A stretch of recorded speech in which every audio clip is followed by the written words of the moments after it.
একটা smart watch যে কতটা শক্তিশালী হতে পারে আজকের ভিডিওতে সেটাই প্রমাণ করার চেষ্টা করব। দেখেন আমার হাতে একটা রাগেড স্মার্ট ওয়াচ রয়েছে। সো এইটাকে প্রথমেই আমরা ক্যাচ খেলা করব, বেশ কিছুক্ষণ দেখবো কিছু হয় কিনা। সো অনেকক্ষণ খেলা করার পরও দেখতে পাচ্ছেন স্মার্ট ওয়াচটা টিকে গেছে, কোনো কিছুই হয়নি। এবারে আমরা চরম লেভেলের অত্যাচার করার জন্য এটার উপর দিয়ে আমরা বাইক তুলে দেবো, দেখবো কিছু হয় কিনা। না, দেখতে পাচ্ছেন বাইক তোলার পরেও কিন্তু তেমন কিছুই হয়নি। রিয়ার পার্টও ঠিক আছে, ডিসপ্লেও ঠিকঠাক মতো কাজ করছে না। ফাইনালি এখনো কিন্তু স্মার্ট ওয়াচটা টিকে গেছে। সো এখন এটাকে আমরা পানি দিয়ে অত্যাচার করবো। প্রথমেই আমরা এটা পরে পানিতে হাত ধুয়ে নিব, দেখবো আসলে পানি ঢুকে কিনা। না, দেখতে পাচ্ছেন এখানে পানি ঢোকেনি, তেমন কিছুই হয়নি। এখন এটাকে আমরা পানিতে চুবিয়ে রাখবো, দেখবো কিছু হয় কিনা। না, ফাইনালি এখনো কিছু হয়নি। সো এটা একটা রাগেড স্মার্ট ওয়াচ। সো আপনারা তো জানেন রাগেড স্মার্ট ওয়াচগুলো বেশ শক্তপোক্ত হয়। সো যারা এই ধরনের শক্তপোক্ত স্মার্ট ওয়াচ পছন্দ করেন এইটা তাদের জন্য পারফেক্ট। প্রথমে এটার দিকে যাওয়া যাক। প্রথমে আমরা বক্সটিকে ওপেন করে দেখি যে এর বক্স কন্টেন্টে কি কি রয়েছে। স্মার্ট ওয়াচটিকে ছাড়াও আমরা দেখতে পাচ্ছি একটা চার্জিং ম্যাগনেটিক কেবল রয়েছে, তবে এইটা কিন্তু খুব বেশি শক্তিশালী না, খুব সহজে কিন্তু এটা খুলে যায়। আই থিঙ্ক এটা আরো বেশি শক্তিশালী হওয়া উচিত ছিল।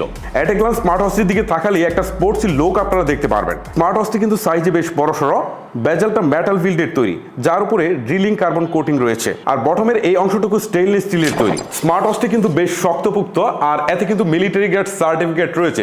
সো যে কারণে আপনারা বুঝতে পারছেন শুরুতেই আমরা স্মার্ট ওয়াচটির উপর এতটা অত্যাচার করেছি। রাউন্ড শেপের এই স্মার্ট ওয়াচটিতে 3টি বাটন রয়েছে, যার কোনোটা হুইলে ঘুরানো যায় না। স্মার্ট ওয়াচের বডিটা কিন্তু সাইজে বেশ বড় এবং কিন্তু বেশ স্ট্রং, সেটার অনুপাতে কিন্তু যে স্টেপগুলো দেওয়া হয়েছে এইটা একদমই বেমানান লাগছে আমার কাছে।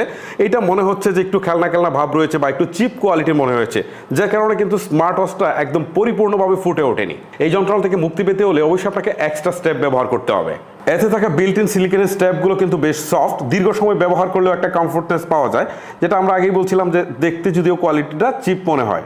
মিলিটারি স্ট্যান্ডার্ড 810H এ উত্তীর্ণ এই স্মার্ট ওয়াচটি কিন্তু শক, ভাইব্রেশন, হিট, কোল্ড, হিউমিডিটি ইত্যাদি টেস্টে কিন্তু উত্তীর্ণ। 40 ডিগ্রি সেলসিয়াস থেকে 50 ডিগ্রি সেলসিয়াস তাপমাত্রা কিন্তু এটা সার্ভাইভ করতে পারে। সো এই দিকটাতেও কিন্তু ভালো একটা রেটিং আমরা পেয়েছি। যেহেতু এতে 5 ATM ওয়াটার রেটিং রয়েছে, সেই সাথে রয়েছে IP69K রেটিং। সো এটা বাড়ি পানির জাপটা তো সামলাতে পারবেই। আপনি চাইলে এইটা নিয়ে সুইমিংয়ে নামতে পারেন, বাট কিছুই হবে না। এই স্মার্ট ওয়াচের আরেকটা আকর্ষণ হচ্ছে জিপিএস। এর রিয়েল টাইম জিপিএস মনিটরিং আমরা করেছি। সো রিয়েল টাইম মনিটরিং কিন্তু যথেষ্ট একুরেট পেয়েছি। এতে কিন্তু 170টারও বেশি স্পোর্টস মোড রয়েছে। এই সেই সাথে রয়েছে heart rate monitoring, blood oxygen monitoring, street monitoring, ওমেড হেলথ মনিটরিং, আরও অনেক প্রয়োজনীয় সেন্সরের উপস্থিতি রয়েছে। যদিও এইগুলোর রেজাল্ট একুরেট দিচ্ছিল না, বাট কাছাকাছি একটা রেজাল্ট দেখাচ্ছিল। আর এটা কিন্তু মেডিকেল সার্টিফাইড না, এই জিনিসটা আপনাকে মাথায় রাখতে হবে। এই স্মার্ট ওয়াচটিতে আপনারা বিল্ট ইন ফ্ল্যাশ লাইট পেয়ে যাবেন। এটা কিন্তু বেশ কাজের জিনিস। স্মার্ট ওয়াচের মধ্যে আমরা ফ্ল্যাশ লাইট পাচ্ছি, বেশ বিপদের সময় কিন্তু মোটামুটি কাজে লাগে, এবং এটার আলোটাও কিন্তু পর্যাপ্ত পরিমাণে রয়েছে।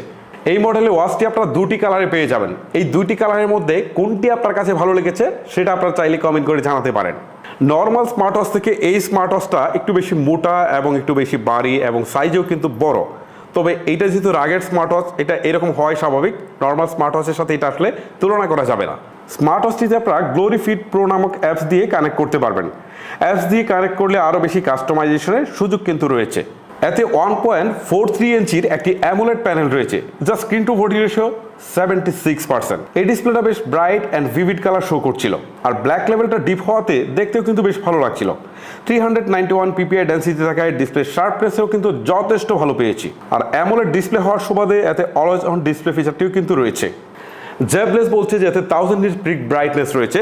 এটা আমরা ইনডোরের পাশাপাশি আউটডোর বা সূর্যের প্রখর আলোতে ইউজ করেছি। সো সূর্যের প্রখর আলোতে ইউজ করতে খুব একটা প্রবলেম ফেস করিনি, বাট 1000 নিট যে পিক ব্রাইটনেসটা বলা হচ্ছে আমার কাছে মনে হয়েছে যে না, এটা খুব একটা পারফেক্ট ছিল না, এখানে আরেকটু কমতি ছিল।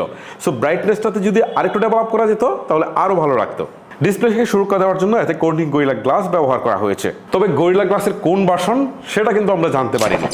এর ডিসপ্লেতে আমরা টাচ রেসপন্স জনিত কোনো প্রবলেম পাইনি, তাছাড়া ভিউ অ্যাঙ্গেল জনিত কোনো প্রবলেমও কিন্তু আমরা নোটিস করিনি। স্মার্ট ওয়াচটিতে 500 মিলিঅ্যাম্পের ম্যাসিভ ব্যাটারি দেওয়া হয়েছে, যাকে আপনি 1.5 ঘন্টায় ফুল চার্জ করে ফেলতে পারবেন। ব্যাটারি ব্যাকআপটা কিন্তু আমরা বেশ স্ট্রং পেয়েছি।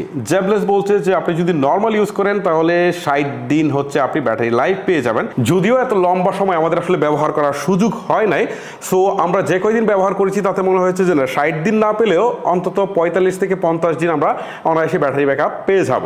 যদি আপনি জিপিএস ইউজ করে এটি ব্যবহার করেন তাহলে আপনি 19 থেকে 20 ঘন্টা আপনি ব্যবহার করতে পারবেন। সো ব্যাটারি ব্যাকআপের দিক থেকে ভালো একটা জাম্প দিয়েছে, এটা কিন্তু নিশ্চিত করে বলা যায়। সো আমার মতো যদি এরকম লোক থাকেন যে চার্জ করার প্যারাটা নিতে চান না, তাদের জন্য এটা কিন্তু বেশ কাজের জিনিস হবে বস। স্মার্ট ওয়াচটি ইউআই কিন্তু কোনো কমপ্লেক্সিটি নেই, ইউআই ইন্টারফেসটা কিন্তু বেশ ইজি এবং আইকনগুলোও বেশ ভালোভাবে সাজানো গোছানো রয়েছে। ব্লুটুথ কলিং স্পিকার রয়েছে এতে, আপনি যদি কোনো সাইলেন্ট জোন অথবা বাসায় বসে কথা বলেন তাহলে কিন্তু আপনি স্পিকারে ভালো করে কথা বলতে এবং শুনতে পারবেন, বাট ক্রাউডি এরিয়াতে গেলে কিন্তু খুব ভালোভাবে যে শুনতে পারবেন সেটা কিন্তু না বস। এতে গুগল অ্যাসিস্ট্যান্ট ফিচার রয়েছে, সেই সাথে কম্পাস, অ্যালার্ম, ক্যালকুলেটর আরও প্রয়োজনীয় সমস্ত ফিচার্সের দেখা আপনি এর ইউআই পেয়ে যাবেন। অ্যাপসের সাথে কানেক্ট করলে আপনি ফোনের এসএমএস বা নোটিফিকেশনগুলো আপনি দেখতে পারবেন। সো গাইস, এতক্ষণ স্মার্ট ওয়াচটির ভালো মন্দ সব কিছু নিয়ে আপনাদের সাথে কথা বললাম। এবারে যদি একটু ফাইনালি কথা বলি যে আসলে এটা নেওয়া ঠিক হবে কিনা, রাগেট স্মার্ট ওয়াচ হিসেবে আমার কাছে বেশ ভালো লেগেছে এই প্রাইস রেঞ্জের মধ্যে। বাট একটা জিনিস আমার কাছে উইক মনে হয়েছে, সেটা হচ্ছে এই স্টেপগুলো খুব একটা ভালো দেয়নি। তাছাড়া বক্সের মধ্যে যদি আরও দু একটা স্টেপের অপশন থাকতো এক্সট্রা তাহলে এটা কিন্তু ভালো হতো, বাট এখন সেই অপশনটা নেই। আপনাকে যে কোনো একটা কালার চুজ করতে হতে পারে অথবা আপনাকে আলাদা করে স্টেপ কিনে নিতে হবে। আদারওয়াইজ এই বিষয়গুলো ছাড়া আসলে আমি আর খুব বেশি উইক পয়েন্ট সেইভাবে আসলে খুঁজে পাইনি প্রাইসের সাথে যখন আমি কম্পারিজনে যাচ্ছিলাম। তারপরেও ডিসিশন একান্তই আপনার স্মার্ট ওয়াচটিকে কিনবেন নাকি কিনবেন না, বা স্মার্ট ওয়াচটি সম্পর্কে আপনার কি অভিমত আপনি চাইলে সেটা কমেন্ট করে জানিয়ে দিতে পারেন। আজকের মতো আমি হিমেল বিদায় নিচ্ছি, দেখা হচ্ছে নতুন কোনো ভিডিওতে। আল্লাহ হাফেজ।